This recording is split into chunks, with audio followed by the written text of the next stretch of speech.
talk about the new bathroom vanity I just received this morning. First of all, you can check the stripes design and the gold facing.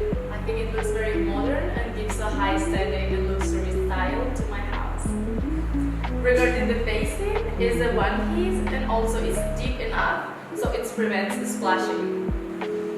Then this vanity has a door and a drawer. Let me show you. You can either install it on this side or on this side.